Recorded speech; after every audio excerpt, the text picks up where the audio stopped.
Bem, boa tarde. Hoje fiquei responsável de apresentar a aula sobre asma crônica, com um foco mais especial sobre o manejo da asma na UTI. Meu nome é José Gabriel, sou especializado no primeiro ano da terapia intensiva do CP.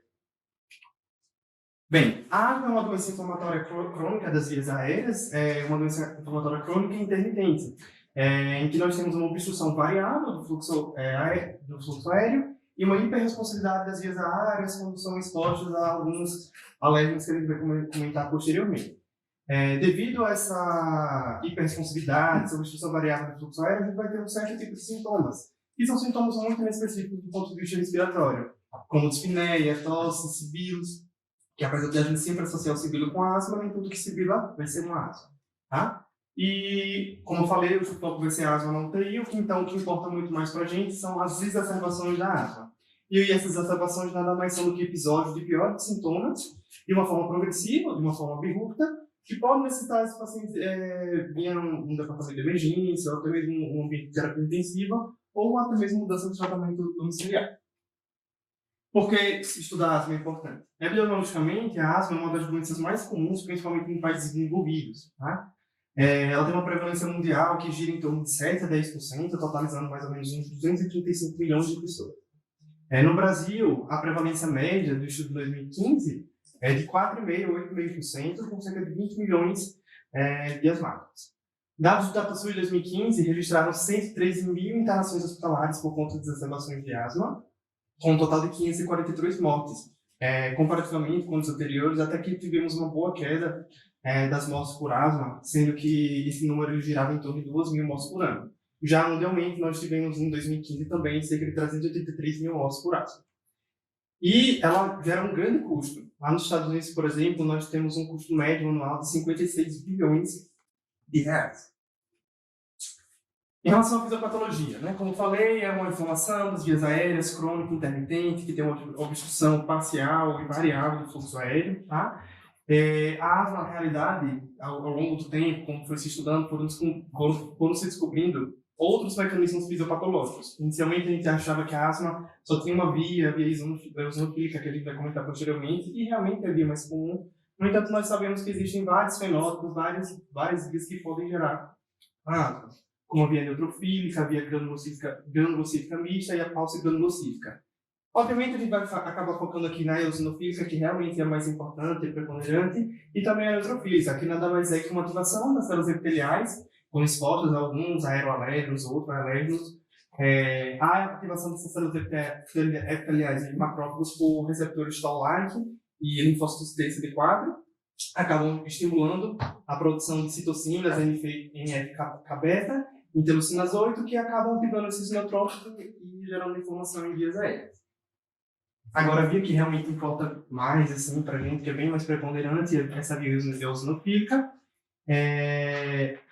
Essa teoria, né, da fisiopatologia para a via eosinofílica, ela fala que um paciente, geralmente, ele vai apresentar uma predisposição genética para ter asma. Ele vai ser exposto a alguns aeroalérgenos, infecções virais, enfim, tá? Esse aeroalérgeno nas células epiteliais, elas vão acabar estimulando esse TSLP, que são a linfopoietina estromal do timo, tá? Nada mais são do que um conjunto de proteínas que são transcritas pelas células epiteliais e têm o papel de acabar ativando algumas células apresentadoras de antígenos, como as células dendríticas. Então, tem um aeroalérgeno que chega lá na minha célula epitelial, acaba estimulando esse TSLP. Esse TSLP vai acabar ativando as células dendríticas, essa célula apresentadora de antígeno vai chegar lá no meu linfócito T. E é aqui que a gente tem justamente aquela predisposição genética do paciente atópico, enfim. A priori, se eu tenho algum corpo estranho, alguma coisa que não está dentro do normal do nosso organismo, essas células apresentadoras de antígenos, elas iriam apresentar para as células TH1 e gerar uma outra cascata inflamatória. Mas um paciente com predisposição genética, eles vão acabar ativando as células TH2. E a partir dessa ativação das células TH2, nós vamos ter a produção de algumas interleucinas, as principais seriam as interleucinas 4, 5 e 13. Essas interleucinas 4 e 13, principalmente, vão acabar estimulando a maturação dos linfócitos B, eles vão gerar plasmócitos e vão acabar produzindo imunoglobulinas G. essas imunoglobulinas elas vão acabar ficando aqui nessa superfície das células dos mastócitos, e quando expostos novamente, esses alérgenos vão acabar liberando histamina, leucotrienos, que acabam causando uma broncoconstrição e inflamação de vias aéreas. Já a interleucina 5, ela tem o papel de estimular os eosinófilos, e esses eosinófilos acabam fazendo aquela inflamação eosinofílica. Devido a essa variação da fisiopatologia, nós temos diversos tipos de fenótipos de pacientes asmáticos. O mais comum é aquele paciente que realmente tem uma fisiopatologia baseada na via eosinofílica, que são aqueles pacientes alérgicos e de início precoce, como a gente mais conhece das crianças, isso, né? Geralmente é aquela asma que se inicia na infância e vai até a fase adulta, geralmente com melhor controle, quando chega na puberdade, na vida adulta mesmo. E ela é muito associada com justamente a elevação do IgE, junto com sintomas alérgicos e atópicos. E responde muito bem ao tratamento direcionado a esses TH2, que é a corticoterapia, e o downregulation da produção dessas imunoglobulinas E. Outro perfil, outro fenótipo, seria aquele paciente que também tem a via eosinofílica, mas ele tem um início mais tardio, já ali na vida adulta. Geralmente, esses pacientes eles vão ter sintomas mais graves, eles não vão ter mais muito aquele protótipo de paciente asmático, que ele tem uma dermatite atópica, outros sintomas alérgicos. Geralmente, esses pacientes eles não vão ter uma resposta muito boa à corticoterapia, e fisiopatologicamente ele está relacionado com upregulation, hiperregulação de leucotrienos.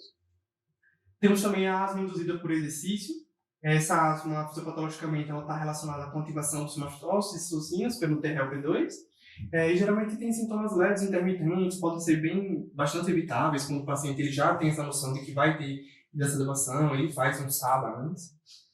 Tem asma relacionada à obesidade, essa aqui realmente eu não conhecia. Ela foge um pouquinho da nossa fisiopatologia, geralmente não possuem biomarcadores TRLP2, e até hoje ainda não se sabe muito bem como é que se leva essa hiperresponsividade das vias aéreas em pacientes mais obesos. A via neutrofílica, como a gente comentou, clinicamente vão ser pacientes que vão ter asma mais persistente, não tem uma resposta boa à corticoterapia. Neutrófilos é uma resposta celular, então, de terapêutica, o que eles mais respondem seriam através de imunobiológicos para tentar diminuir mais esse nosso sistema imune, ou até mesmo terapia com antibióticos, por exemplo, os macronídeos. E também asma relacionada com aspirina. O que é muito importante da gente identificar em exacerbações asmáticas, a gente sempre tirar o fator precipitante. Não adianta a gente tratar uma exacerbação da asma se o fator precipitante ele vai continuar ali estimulando aqueles sinus mastócitos. Quais são os principais fatores precipitantes? Infecções virais, bacterianas, sinusopatia, exposição a aeroalérgenos, alergia alimentar, poluição ambiental, exercício físico, alguns medicamentos, estresse, fluxo gastroesofágico. Dentre esses, de longe, o principal vão ser as infecções virais, tá? É tanto que geralmente os pacientes asmáticos ele tem uma compensação nos períodos mais frios do inverno, que tá todo mundo mais acolhidinho, os vírus eles correm mais, tá? Representam cerca de 80% dos casos, tá? Geralmente está relacionado com uma reação inflamatória prolongada, e geralmente necessita de um tempo de corticoterapia um pouco maior, geralmente mais do que uma semana. Infecções bacterianas diversas, micoplasma, clomidófila, tá? E os medicamentos que a gente tem mais relação, como já havia dito, asma induzida por aspirina ou até mesmo beta-bloqueadores. E finalizando aqui a parte da fisiopatologia, então nós temos, a partir dessa exposição aos aeroalérgenos, essa reação alérgica, uma resposta precoce e uma resposta tardia. A resposta precoce ela tem aquele início imediato, geralmente se resolve de 1 a 2 horas e está preponderante aquela resposta celular linfocítica. Já a resposta tardia, ela vem depois, já um pouquinho mais lenta, de 3 a 12 horas, está relacionada com hiperresponsividade e uma maior inflamação das vias aéreas e está muito relacionada com a resposta humoral, a produção de IgE. E o paciente, infância ou mesmo na fase adulta, que acaba não tratando direito essa asma, só fica fazendo medidas de alívio e não trata realmente a asma, não trata essa inflamação de vias aéreas, ele tende a gerar uma inflamação crônica que, com o tempo, vai gerando um remodelamento de vias aéreas, gerando uma fibrose, hipertrofia dessa musculatura lisa, podendo vir até no futuro a contrair uma doença que seria similar a um DPOC. Quadro clínico. Quadro clínico, basicamente, tanto num paciente que ele já tem há um longo tempo, ou até mesmo na exacerbação, a gente vai se basear basicamente nessa tríade clínica. É um paciente que ele tem dispneia, pode vir a ter tosse, principalmente são tosses noturnas, uma sensação de opressão torácica e a sibilância, tá? O que importa da gente, quando a gente vai atender o paciente com exacerbação, é sempre buscar os fatores preditores de gravidade. A gente vai atender o paciente e a gente vai estratificar qual é a gravidade daquele paciente. Consigo tratar ele só no departamento de emergência, dar uma alta para ele com corticoide, ou preciso ter um monitoramento maior, levar ele para um ambiente um pouquinho de maior complexidade. Geralmente a asma vai sibilar, mas nem todo sibilo é asma. Tá? Existem diversos diagnósticos diferenciais que a gente vai acabar falando já, que também podem gerar os sibilos e não necessariamente não ser asma. E um ponto do exame físico que a gente sempre discute lá desde a faculdade em relação aos números vesiculares diminuídos, aquele tórax silencioso. Isso é um alto preditor de uma iminência de insuficiência respiratória, se o paciente provavelmente vai precisar ser entubado, porque aquela reação inflamatória foi tão grande que o ar não está nem entrando nem saindo. Então, como eu falei, os fatores preditores de exacerbação.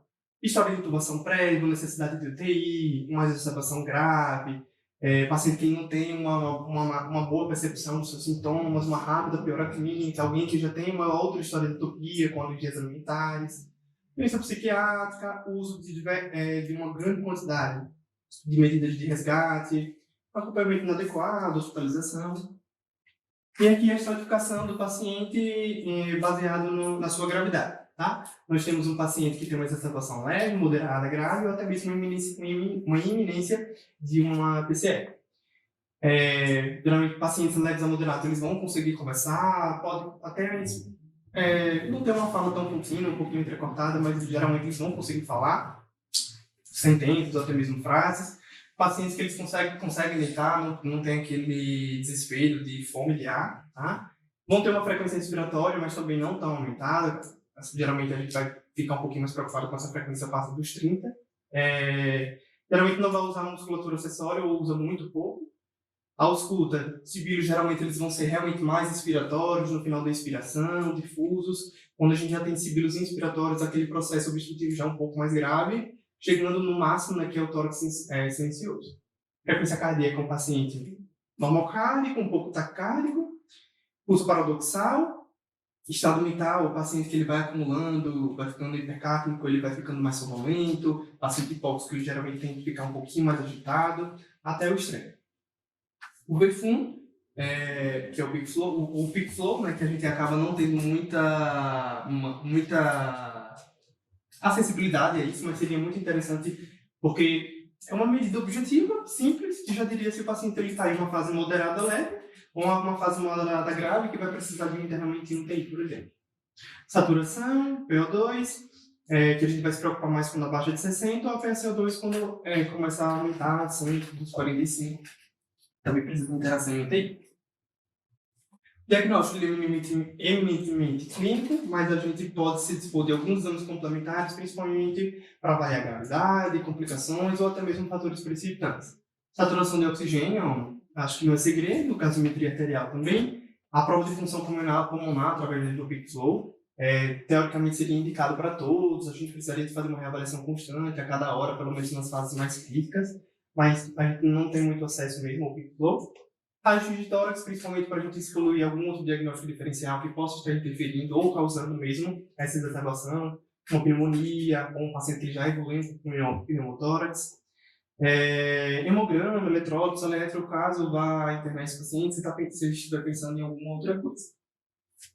Em relação aos diagnósticos diferenciais, a gente tem que, como a asma é um processo obstrutivo de vias aéreas inferiores, a gente também poderia descartar alguns processos obstrutivos de vias aéreas superiores. Clinicamente, realmente vai ser bem mais diferente. Geralmente, quando tem uma obstrução de via inferior, a gente vai sibilar. Já em uma obstrução de via aérea superior, a gente vai ter o estridor. Doenças que podem causar isso, doenças de via aérea superior.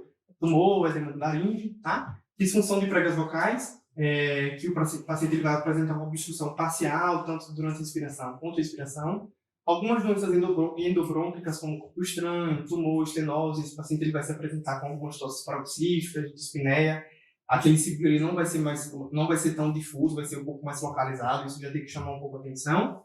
E se é descompensada, né, a asma cardíaca, que justamente a gente pode ter a clínica de sibilo, pneumonia eosinofílica, vasculites e alguns outros diagnósticos diferenciais, até mesmo DPOC. Agora, a parte mais importante, que é o manejo desse paciente na UTI. Quais são as nossas metas de tratamento de um paciente na UTI? A gente tem que otimizar a oxigenação, reduzir a obstrução dessa via aérea e evitar complicações, tá? Para isso, nós dispomos de algumas terapias medicamentosas, broncodilatadores, principalmente os beta-2 agonistas e os anticolinérgicos, e a corticoterapia, tá? Que vai ser nosso tratamento de manutenção. VNI, vem se estudando atualmente sobre o uso, o papel da VNI na exacerbação da asma. Alguns centros, pelo que eu acabei lendo e entendendo, eles acabam usando, mas a gente ainda carece de evidências sobre o real benefício da VNI na exacerbação da asma. Ventilação mecânica, que a gente vai falar posteriormente, e algumas terapias de resgate. Falando sobre a terapia medicamentosa inicialmente, a nossa pedra angular, né? Que são os beta-2 agonistas. São os SABAs, que são os beta-2 agonistas de curta duração. Nós temos os principais exemplos, o salbutamol, o fenoterol. Nós também temos o formoterol, que ele tem uma longa ação, mas ele tem um rápido início de ação, então poderia vir a ser necessário ser usado também, mas a gente acabou usando mais o salbutamol. Não há muita diferença, não há diferença de eficácia na realidade do uso da bombinha ou do nebulizador. Mas, como a gente sabe que nem todos os pacientes, principalmente os pacientes mais adultos, mais velhos, que adquirem essa asma um pouco mais tardiamente, eles não conseguem fazer um bom uso das bombinhas, a gente poderia fazer um nebulizador pela questão de prática mesmo, de melhor técnica. Geralmente, na fase aguda, a gente vai fazer bem mais curto esses tempos dos nossos beta-2 agonistas. A gente pode fazer 4 ou 8 puffs, ou na nebulização 10 a 20 gotas de fenoterol a cada 20 minutos, ou seja, a gente poderia fazer 3 ciclos em 1 hora. Depois que a gente consegue estabilizar inicialmente, a gente pode ficar espaçando pelo menos de 1 em 1 hora e, consequentemente, conseguir espaçar mais ainda.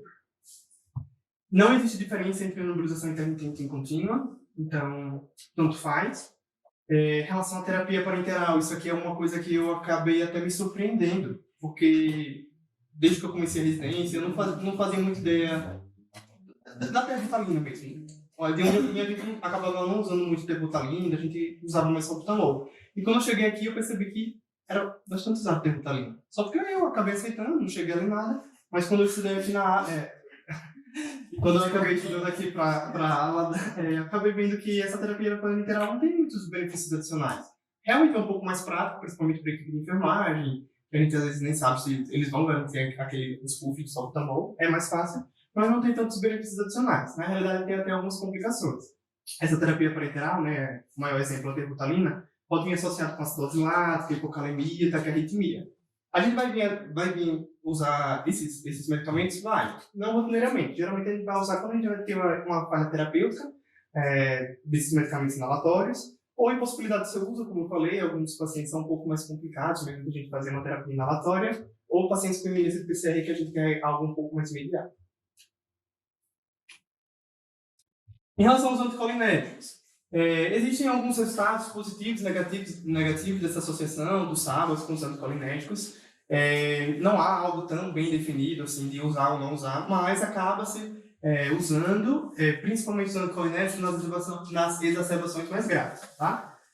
Sua associação ele acabou reduzindo reduziu significativamente a taxa de admissão hospitalar. Nos casos de exacerbação grave, realmente o seu uso ele acaba sendo benéfico. Então, é recomendado fazer a nebulização, pelo menos em exacerbações graves, quando a gente vai ter aquele peak flow, wave menor de 60%. Nosso principal representante aqui é o hipotrópio. Tá? A gente pode fazer 40 gotas em todas as nebulizações, ou de 2 a 3 puffs a cada 6 ou 8 horas. Os corticosteroides. Tanto os beta-2 agonistas quanto os anticolinérgicos, eles vão tirar o paciente da exacerbação naquele momento. Mas se a gente não tratar a inflamação, ele vai voltar a fazer a exacerbação.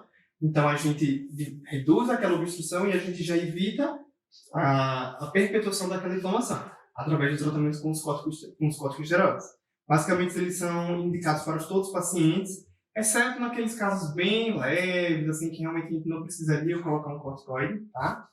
Geralmente, esse paciente, quando ele tem uma exacerbação, ele vai sair de alta hospitalar com um corticoide oral, com mais uns 5 ou 7 dias, além do tratamento que ele fez na internação. Se a gente não fez uso desse corticoide por tanto tempo, inferior a 3 semanas, ele também não precisa tomar mais corticoide, pode tirar, acabou o tempo, pode acabar tirando. Há uma grande discussão sobre o uso do corticoide inalatório. é muito controverso o seu uso ou não. Alguns estudos dobraram a dose do corticoide inalatório para ver se ele tem algum benefício, acabou não tendo. E outros estudos acabaram quadruplicando e viram um pouquinho de redução de recorrência de exacerbação da asma. O que a gente recomenda hoje mais seria, pelo menos, o paciente, quando ele sair desse departamento de emergência, enfim, ter uma exacerbação, é pelo menos sair alta com corticoide inalatório, que realmente é o tratamento de manutenção do paciente asmático. Há a possibilidade também da gente fazer aqueles corticoides de depósito, né, os corticoides de longa duração, como a betametassona, para os pacientes que não têm uma aderência muito boa. Os corticoides, de exemplo, a gente tem a prednisona. A gente não precisa ultrapassar muito essa dose de 40 a 80 miligramas, pode dividir isso em 1 ou 2 vezes por dia, melhor uma vez por dia para não atrapalhar tanto o ciclo circadiano. Metilprednisolona de 20 a 60 miligramas, de 6 em 6 ou de 8 em 8. E hidrocortisona de 50 ou até mesmo 100 miligramas, de 6 em 6 ou 8 em 8 também. Agora, as outras terapias. Terapias um pouco mais duvidosas, são terapias mais de resgate. Metilxantinas, há muito tempo se discute sobre o uso da aminofilina, hoje em dia ainda é muito controverso, então a gente acaba não usando, tem muitos eventos adversos. O sulfato de magnésio é uma terapia interessante, geralmente indicado em casos mais graves, quando a gente já tem um pico flow abaixo de 30%, ou aquele paciente que não respondeu inicialmente às nossas medidas, ou que tem um pico flow já grave, abaixo de 60%, e que não melhorou após a primeira hora.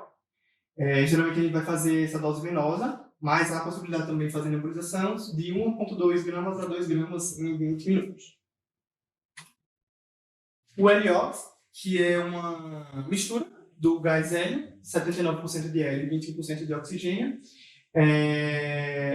O seu uso também é controverso, mas sua plausibilidade fisiológica seria que, por ele ser um gás de menor densidade, ele acabaria reduzindo a resistência, o fluxo, o trabalho de respiração, e entregando melhor ainda esses medicamentos aerosóis que realmente vão acabar estabilizando essa obstrução das vias aéreas. A epinefrina, ela pode ser usada, mas geralmente a gente só vai usar em casos concomitantes com anafilaxia.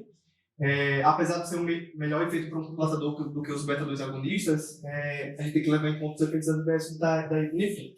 Os antagonistas dos leucotrienos, né, o montelukast, ele acaba aumentando o VF1, acaba tendo uma boa resposta nessas primeiras 1 ou 2 horas. No entanto, não reduziu a taxa de hospitalização, então, em caso de exacerbação, o seu uso também é bem controverso.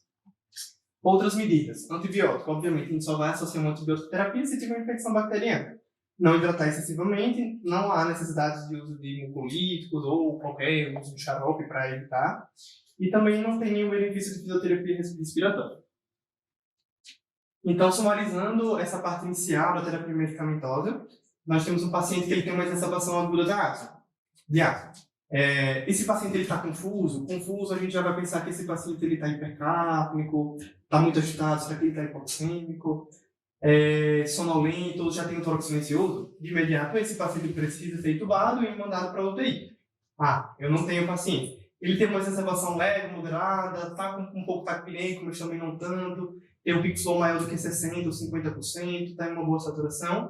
Vou fazer o meu beta-2 inalatório, avalio, melhorou, ótimo. Se não melhorou, posso associar o hipratrópio, oxigenação, se necessário, quando tiver uma saturação abaixo de 90% ou 92%, e sempre os corticoides. Exacerbação grave, aquele paciente que não consegue conversar direito, está angustiado, com aquela fome de ar, está hipoxêmico, com pico flow abaixo de 60% ou 50%, a gente já associa de início o beta-2 com o anticolinérgico, a oxigenação provavelmente vai ser necessária, a gente já pode considerar o sulfato de magnésio também, e pode considerar, isso aí realmente é mais duvidoso, o corticoide inalatório. Reavalia, o paciente ele teve uma boa resposta, se ele acabou aumentando o pico flow acima de 60%, já pode programar uma alta desse paciente, ou se ele não respondeu, internar e tentar estabilizar esse quadro. No fim, a gente chegou ao extremo dessa exacerbação aguda da asma, que mesmo com essas medidas, ou o paciente que já chega inicialmente muito grave, que ele precisa de um suporte ventilatório. Tá? As indicações absolutas desse suporte ventilatório mecânico invasivo seriam um paciente ele já em uma parada cardiorrespiratória ou iminência de uma parada cardiorrespiratória. O paciente que ele já está com uma respiração paradoxal, está muito letárgico, uma insuficiência respiratória aguda, refletindo com uma pressão parcial de oxigênio maior do que 60, ou gás carbônico maior do que 45, 50. Isso aqui não precisamos ter dúvida, esse paciente ele precisa ser entubado. Algumas indicações relativas, que são aquelas hipercapnias, piora do quadro respiratório, de acidose, tá? Alguns sinais de fadiga muscular. Pronto, vamos entubar esse paciente. Preferencialmente, a gente sempre tem que entubar esse paciente com um tubo um pouco maior. Geralmente um 8, 8,5 para mulheres, 8,5, 9 para homens, caso, claro, que nem sempre isso vai ser possível, mas se possível a gente vai usar um tubo maior para tentar reduzir o espaço morto. Preferencialmente esses pacientes muito graves que estão ali na iminência de uma parada, a gente vai dar preferência também para a intubação de sequência rápida. Em relação aos medicamentos, os indutores, os preferenciais, se o paciente está hipotenso ou normotenso, a gente daria uma preferência para ketamina. Tem que ter cuidado se o paciente ele não tem uma história prévia de cardiopatia, mas a ketamina seria uma boa droga justamente pelo seu efeito broncodilatador. Paciente que está muito hipertenso, a gente poderia usar o propofol, ele também tem um bom efeito broncodilatador, mas lembrar que de evitar em usar em pacientes com uma pressão limítrofe. E o paciente que você não sabe muito bem do estado hemodinâmico dele, está um pouquinho em dúvida, a gente pode usar o etomidato, que ele tem uma boa, que é um medicamento um pouco mais cardio-estável. Em relação aos bloqueadores, a gente pode fazer uso da succinilcolina, do mucorônio, do becurônio. Lembrando das contraindicações da succinilcolina, que basicamente seria hipercalemia, paciente hipertérmico, glaucoma. E quais são as principais complicações de um paciente entubado com uma asma grave? O paciente ele pode vir a desenvolver uma hipotensão, a gente vai discutir isso aí um pouquinho melhor posteriormente, arritmias, barotrauma, laringoespasmo, piora do broncoespasmo. Tá?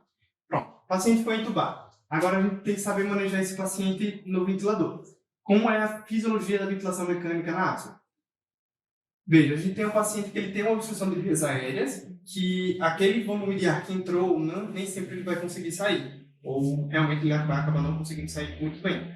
Esse volume de ar retido vai acabar aumentando a minha pressão intratorácica, intrapulmonar, e isso vai gerar o que a gente chama de alto pico, é o pico intrínseco, tá? A gente consegue perceber isso aqui na curva de fluxo, em que a gente tem a nossa fase inspiratória, e no final da minha fase expiratória, o meu fluxo ele não chega no zero, tá? Isso aqui é o que seria o alto pico e o pico intrínseco.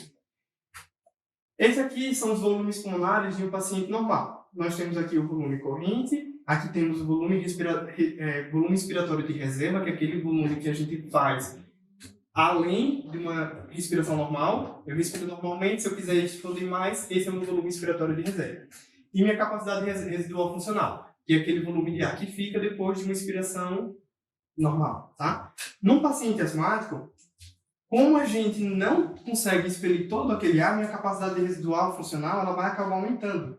Meu volume corrente ele pode acabar diminuindo e meu volume inspiratório de reserva, obviamente, também vai acabar diminuindo porque eu não vou conseguir expirar se eu não tenho muito ar no meu intratorácico. Isso vai acabar gerando diversas repercussões hemodinâmicas. Se eu tenho uma alta pressão intratorácica, eu vou acabar gerando uma diminuição de retorno venoso, uma diminuição de pré-carga, um menor volume sistólico. Consequentemente, um paciente ele pode evoluir para um quadro de hipotensão ou sintomas de choque mesmo. Então, quais são as minhas metas da ventilação mecânica em um paciente asmático? Tentar tratar essa hiperinsuflação dinâmica. E como é que a gente vai tratar essa hiperinsuflação dinâmica? Diminuindo o meu volume minuto. O volume minuto, como a gente sabe, é o volume corrente vezes a frequência cardíaca. Se eu tenho uma alta frequência cardíaca, consequentemente, eu vou ter um tempo expiratório menor. Se eu tenho muito ar acumulado, que não está conseguindo sair, a partir do momento que eu diminuo minha frequência cardíaca e aumento meu tempo expiratório, esse ar ele vai ter um pouco mais de chance de acabar saindo. Além disso, volumes correntes aumentados nesses pacientes que são obstruídos, que têm essa hiperinsuflação dinâmica, podem estar muito associados a barotrauma, que pode vir a acontecer em pacientes asmáticos. E como a gente vai acabar baixando esse volume minuto, realmente a gente tem que tolerar nesses pacientes uma hipercapnia permissiva. Então esse conceito não se aplica nem sempre, não só a SARA, mas também em pacientes asmáticos. E aqui a gente consegue até tolerar um pH um pouco mais baixo de até 7,2. Pronto, tratei minha hiperinsuflação dinâmica, ajustando meu volume minuto, que ele tem que ficar um pouquinho mais baixo. Agora eu vou tratar minhas normalidades de troca gasosa. Habitualmente, no paciente asmático, a priori não vai ser tanta anormalidade de troca gasosa. É realmente a questão mais de obstrução de via aérea. Em teoria, eu não teria muito problema de oxigenação. Então, a gente acaba de entubar um paciente, a gente vai deixar em 100%, mas a nossa meta é pelo menos baixar para uma FI de 50% nas primeiras horas. Quando a gente não consegue baixar muito bem essa FI, a gente já tem que pensar em alguns outros diagnósticos diferenciais que podem estar envolvidos nos distúrbios de VQ. É um paciente que está fazendo um shunt por conta de uma pneumonia, é um paciente que já evoluiu com pneumotórax. Qual o modo ventilatório preferencial para ventilar paciente com asma? Não existe, tá? Realmente a preferência vai ser do que você está mais habituado. Eu tenho alguns modos que eles vão ter os benefícios e os malefícios, tá? Inicialmente, realmente a gente vai dar uma preferência para os modos assistidos e controlados, porque a gente precisa tratar aquela hipercirculação dinâmica, então o paciente ele tem que estar mais entregue mesmo ao ventilador. Nos pacientes mais complicados de se entregarem no ventilador, a gente pode até mesmo bloquear esse paciente ou otimizar um pouquinho mais a sedação. Agora, em relação aos volumes. No modo volume controlado, realmente a gente vai ter um melhor controle do volume, então a gente vai conseguir tratar bem essa hipercirculação dinâmica. No entanto, a gente não vai ter muito controle da pressão que aquele volume vai acabar gerando. Então, esses pacientes, frequentemente, eles podem acabar batendo pressão de pico e podem ser mais suscetíveis a gerar um barotrauma ou pneumotórax. Uma alternativa para a gente tentar evitar um pouco isso é mudar a curva do fluxo, tentando deixar a curva em rampa, nos ventiladores que nos propiciam isso. Já no modo controlado a pressão, a gente vai ter um melhor controle de pressão, então a gente vai conseguir evitar um pouco mais desse barotrauma, mas a gente não vai ter um bom volume. Então a gente não vai ter um bom controle do volume e talvez a gente não consiga tratar muito bem essa hipercirculação. Geralmente o tempo médio de um paciente asmático na ventilação mecânica é 3 dias até a gente estabilizar aquela parte inflamatória com a corticoterapia. E aqui nós temos um boxinho que ele sumariza como a gente poderia configurar esse ventilador. Pelo menos inicialmente, em pacientes com bloqueador neuromuscular. Inicialmente a gente vai deixar uma FI de 100%, a gente sempre vai tentar deixar uma relação INSEIS maior do que 1:2, para ter mais tempo expiratório. Vamos deixar volumes baixos, frequência expiratória também baixa, a gente pode assumir uma frequência expiratória de 8 a 10. Setar os alarmes para evitar que esse paciente acabe batendo alguma pressão de pico um pouco maior e deixar a PIP mínima. Confesso, essa questão da PIP eu fiquei até um pouco em dúvida, porque não consegui ler muito bem sobre isso, não entendi muito bem sobre isso, e existem 2 estratégias para a gente poder também acertar essa questão do PIP. Como esse paciente ele já está fazendo um alto PIP, uma das estratégias é não colocar o PIP, deixar o PIP zero e deixar o alto PIP do paciente.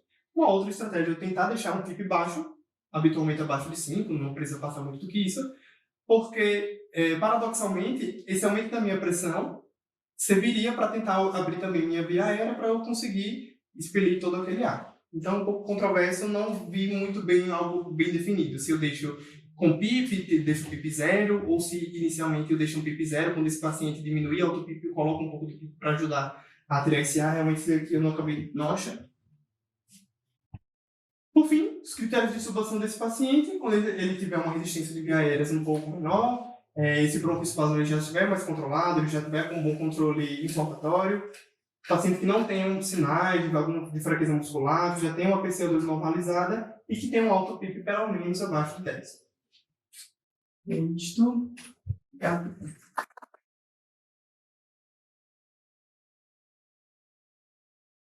Boa.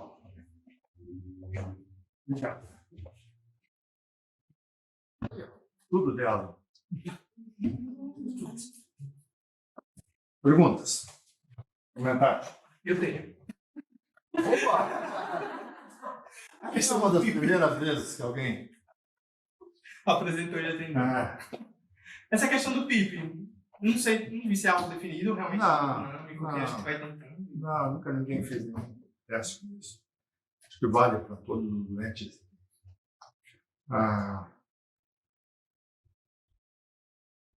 Uma PIP de 5 faz bem para todo mundo. Evitar PIP zero, então, assim, evita PIP zero, né? Porque durante a expiração, você tem que imaginar que durante a expiração, se você manter PIP zero, algumas áreas pulmonares, principalmente áreas que não têm uma boa Os dentes com asma, às vezes, já tem um pouquinho de doença pulmonar obstrutiva crônica, né? Já tem um pouco de lesão do interstício. E esses dentes têm falta da capacidade de poder manter bronquíolo alveolar, respiratório aberto. Durante a expiração, eles podem colabar um pouquinho, fazer um pouquinho de obstrução. Zoologicamente faz sentido, deixa todo mundo vídeo assim. Tá. Não vai causar nenhum mal e ainda vai causar, deixar aquelas partes mais inferiores, pré-alveolares, que não tem anel de cartilagem abertos. Essa é a consideração fisiológica. Deve fazer uma pequena diferença. O que mais? Mas auto-PIP é importante. Sim. Auto-PIP tem que monitorizar. E a monitorização de auto-PIP é só colocar na telinha de fluxo do tempo. O fluxo tem que zerar antes da próxima expiração. Bom, não precisa fazer nenhum outro cálculo magistral, não precisa fazer bloquear o doente. O fluxo tem que zerar. Não pode cair na esparrela, pode cair na onda de, eventualmente, um doente com asma precisar de droga vasoativa, que esse doente tem diminuição do retorno venoso, do cardíaco, que tem auto-PIP, todo mundo entende, né? O reloginho do ventilador, ele está acoplado da obstrução para fora, da obstrução para dentro do pulmão, você não consegue medir a pressão lá dentro. É para colocar um catéter intraesofágico e medir a pressão intraesofágica. Seria uma boa ideia. Coloca um catéterzinho de pressão, enche com uma coluna ali. Põe um transdutor de pressão e mede a pressão. Precisa? Não precisa. Só olhar o fluxo do tempo, tá bom? O que mais? Oi. Tem alguns pacientes, fugindo um pouco da só da asma, mas que até agora no Covid eles fazem uns broncoespasmos muito refratários. Certo. Em alguns lugares a gente não tem a mão de uma disponibilidade de todos os recursos. Quais são os recursos? Asma não tem muito recurso. A gente tem o broncodilatador. Broncodilatador. Tem o sulfato de magnésio que a gente pode sulfato usar. de magnésio. Qual é o mais importante de todos? Corticoide. Sim. Mas pensando no broncoespasmo refratário, ainda mais um paciente já entubado, sedado, já otimizada a ventilação. A perbutalina em bomba, que foi muito pouco falar isso. Mas confesso que eu achei muito... Assim, tem dezenas, para não dizer centenas de trabalhos comparando broncodilatador por via inalatória, ação rápida, ação ultra rápida, com metilxantina, com ipratrópico, com junto associado, e metilxantina, endovenoso, corticoide, intramuscular, subcutâneo, perbutalina, o que for, nada é melhor do que um beta-2 agonista inalatório. Mas precisa de ser bem feito. Ok? Então, não é fácil fazer bem feito. Não é fácil acoplar a bombinha na via respiratória, no ventilador, fazendo o tempo certo, na dose certa. E até mesmo quando vocês não vai nada. Porque parece que nem tem espaçador. O pessoal faz Não direto tem na boca espaçador. do paciente. Por isso que é bom ter improvisador, né? Garanta uma perbutalina, vai fazer um pouquinho de taquicardia. Pelo amor de Deus, né? Todo mundo faz a boca, né? Tem um aspecto prático de colocar. Você não está dizendo que você não acredita nos trabalhos. Você só está dizendo que você não tem uma estrutura adequada para poder fazer da melhor forma possível. E a gente vai tirar do broncoespasmo. Claro. E mesmo por contrato que era, às vezes, com a via destilada, Não é nada. atenção. Só você vê O ponto faz assim. mais fácil. Você pega lá. Já fiz 4, nem esperou. Você tava foi lá pro ventilador. Grupo dilatador. Concorda ou não? O Fernando sempre tem uma ideia. Eu concordo. Você faz assim, isso que estão falando, você faz o broncodilatador pro ventilador. E no começo não era todo traquear que tinha, né? Na pandemia teve esse boom de traquear e acabou, né? E agora que tem, a técnica é complicada. E fica tudo na traqueinha, fica no filtro. E o dentro com bloco. Daí você acha que é refratário, talvez não seja, né? É só não. Defina refratário, né? É. Refratário aqui. Refratário está fazendo tudo direitinho. Continua esqueceu. Mas assim, eu queria passar alguns conceitos para vocês. Assim. Primeiro, asma é uma doença que tem potencial de ter morte zero. Então, ela é uma doença que, quando morre, é maltratada. Tá bom, isso pode ser uma caricatura. Tem alguns doentes que realmente fazem uma asma muito grave. Tem a Fernanda Yandri, que morreu. Né? Mas morreu no interior de Minas Gerais. Tadinha da Fernanda Yandri. Possivelmente ela devia ser né? Tudo aquilo que diziam para ela que ela devia fazer tudo do jeito dela, né? Como ela fez a vida inteira. Então, ela deve ter tido uma crise aguda de asma e rapidamente levou a uma hipoxemia, alteração no nível de consciência, acabou morrendo no interior de Minas. Então, tem essas exceções. De um modo geral, a asma bem tratada não pode morrer. Ok, então, pacientes com asma que ficam graves, preste atenção principalmente na musculatura, utilização da musculatura acessória e na respiração paradoxal. Enquanto o doente ainda não estiver bem, estiver consciente, utilizando a musculatura acessória, mas estiver sem respiração paradoxal, ele tem um potencial de poder melhorar sem precisar de intubar. Não há nenhuma dúvida de que ventilação não invasiva para esse doente pode fazer bem. Desde que você acople um bom beta-2, começa a utilizar corticoide. Bom, só tem 4 tratamentos, né? Eu olhei agora aqui. Vou passar para vocês vão dizer que eu estou mentindo, porque eu não sou especialista em asma. Beta-2 de curta, beta-2 de longa, corticoide sistêmico. Beta-2 agonista, tem muita diferença entre um e outro. Né? Eventualmente o brometo de patrópico, corticoide. Inibidor de logotria. Mas aí na exacerbação. E magnésio. Ok? Não tem muito outra coisa. Não tem helióptero, não tem nada disso.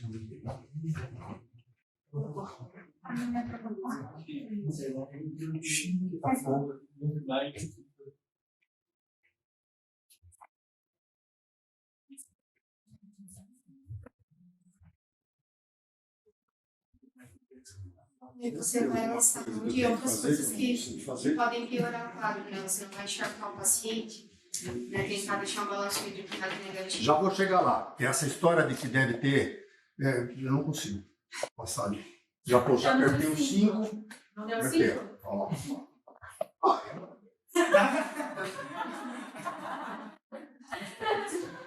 Deu certo. Não achei. Que bom, né? Algo incrível. Manejo da asma aguda em adultos, JAMA, 2020.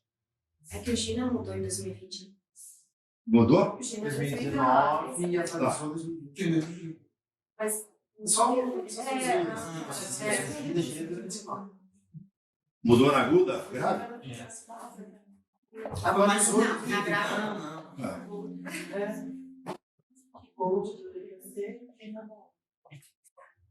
Vamos lá, se eu estiver errado, você me corrige. Mas a princípio, asma leve, não dilatador. Asma grave, Corticoide sistêmico, junto com broncodilatador. Tá? Considere o sulfato de magnésio intravenoso. Já estamos falando da grave. E aumenta a frequência dos broncodilatadores e de patrópicos. Tá?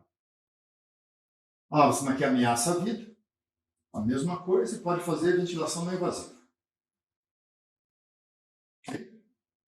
Um estudo grande com esse ventilação não invasiva, mas como o doente com asma, até que ele possa responder ao corticoide, o broncodilatador, ele pode entrar numa fadiga respiratória e rapidamente entrar em insuficiência respiratória. Olhem bem para a respiração. Se ele tiver ainda com respiração normal, não tiver com respiração paradoxal, ele te dá um tempo, um nível de consciência relativamente bom, para você tentar aumentar a frequência do broncodilatador, eventualmente acrescentar o hipotrópico, o corticoide e ventilação não invasiva. A ventilação não invasiva dá uma aliviada na carga respiratória, né? E ele vai poder, consequentemente, fazer uma ventilação com menos esforço, menos chance de entrar em fadiga respiratória e entrar em insuficiência respiratória. No modo geral, os doentes, quando eles começam a diminuir o nível de consciência, por causa de hipoxemia que piorou, esses doentes estão já em fadiga respiratória. Portanto, que começa a fazer respiração paradoxal, rapidamente entra em insuficiência respiratória. E aí, aqueles que estão com respiração paradoxal têm que colocar em ventilação mecânica. Mas isso é uma dúvida que eu fiquei, assim, porque a ventilação não invasiva ela não aumentaria demais o espaço morto e o autopico desses pacientes? Já nessa fase? Não, o autopico certamente não.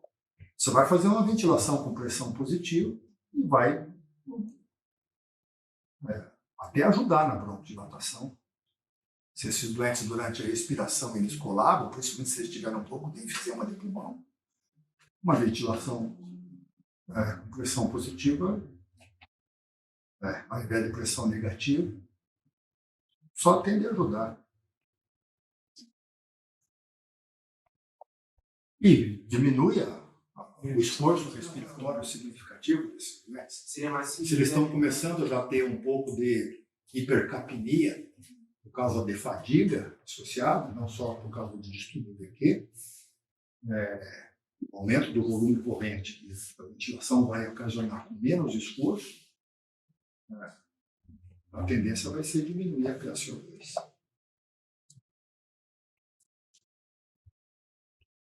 Não tem outra coisa que fazer do que aumentar agonista, beta-2, patrópico, corticoide e oxigênio daquilo que for necessário. Mas assim, se eu ficar gripado hoje para amanhã é quinta. Se eu for no médico na sexta-feira, é quinta, né? Se eu for no médico na sexta-feira, qualquer coisa que ele me der, como é que eu estarei sábado? Pior. E se eu for no médico no sábado, qualquer coisa que ele me der, como é que eu estarei domingo? Melhor. Concorda? O doente com asma, à medida que ele vai piorando, existe uma asma assim, você faz uma inalação de gastófilo, uma coisa que você tem uma alergia, pode fazer um broncoespasmo agudo, muito grave, e entrar em insuficiência respiratória. Esse doente precisa basicamente de broncodilatador e um pouco de corticoide. Mas aquela asma que vem piorando, 8 horas, 12 horas, 2 dias, e ele fez tratamento ruim, esse doente tem inflamação brônquica grande. E começa a fazer plugs de muco dentro das pequenas vias aéreas. Aquele doente com asma crônica piora significativamente. Esse doente precisa de tempo para poder melhorar. Aqueles plugs das vias aéreas, alterações importantes, muco acumulado, vai levar horas a uns 2 ou 3 dias. É preciso paciência para esse doente. Otimiza a quantidade de corticoide, otimiza a quantidade de beta-2, patrópio, eventualmente, ventilação mecânica, um pouco de PIP, sedação, pode ser propofol, pode ser midazolam, pode ser ketamina, se ele tiver hipotensão. Não faz muita diferença. Morfina talvez faça uma secreção aumentada, algumas considerações. A gente chegou a fazer algumas vezes, dava muito errado. Você dava com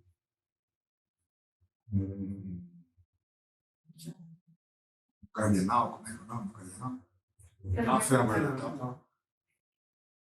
Isso nos dentes podem piorar com o fenobarbital, mas são algumas exceções que vocês não usam. Não usam. A forma como vocês usam não faz muita diferença na sedação do dente. E controla o alto pico. E dê um tempo para o corticoide poder fazer efeito. 60 mg de metilprednisolona, 200, 300 mg de hidrocortisona.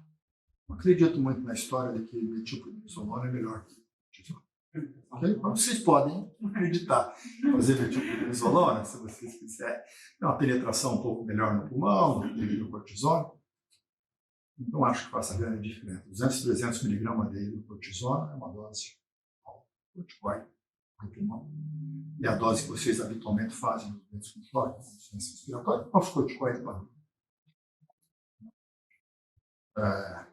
As evidências são muito fracas de que tem um corticoide que seja nitidamente terapêutico.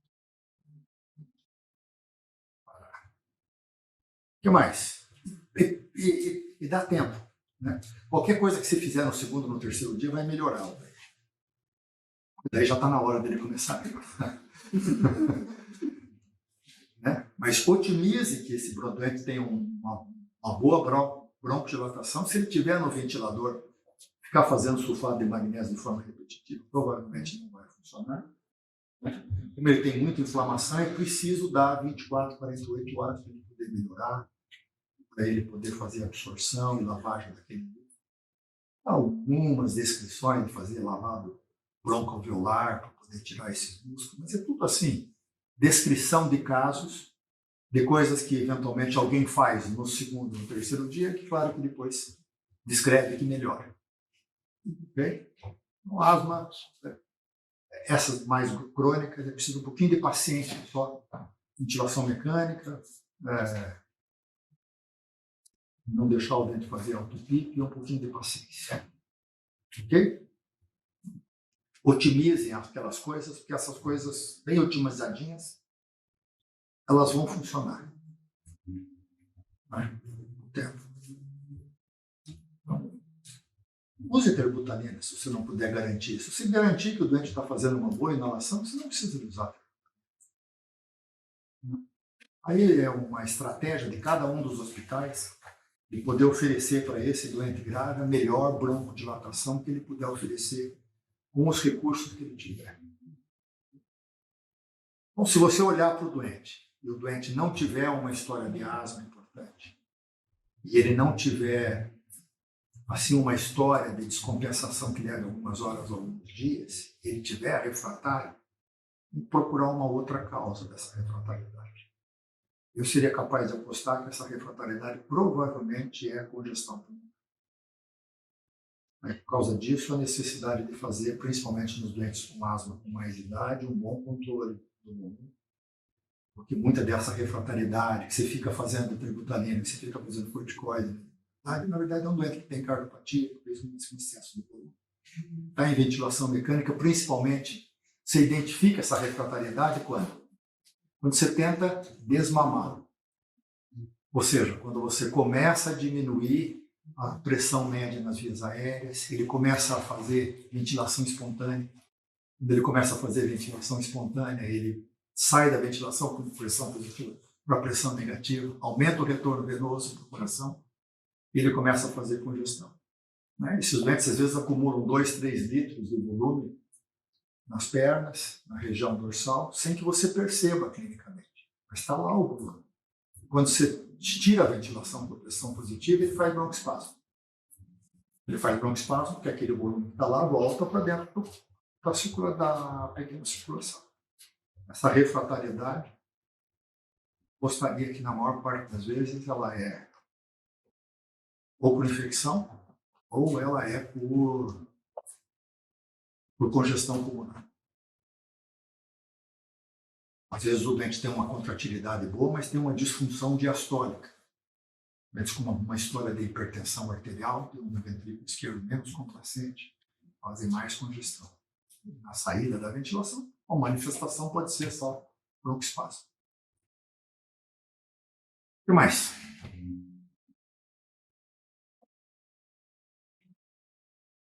Fala menos. Os remédios são umas coisas para sempre revisar. Pode piorar, exacerbar mais. Os ESCs, a gente fala dos AINES, também pode piorar. É anti-inflamatório não esteroide. Anti-inflamatório não esteroide. Ok? Anti-inflamatório não esteroide também é uma inflamação, mas que não responde ao anti-inflamatório normal. Pode, principalmente, exacerbar uma disfunção renal, uma diminuição da excreção de sólidos, a retenção, a adição. Ok. Alguns deles podem fazer asma com anti-inflamatório hormonal, né? É isso que você estava falando. Obrigado, turma. Até quarta que vem.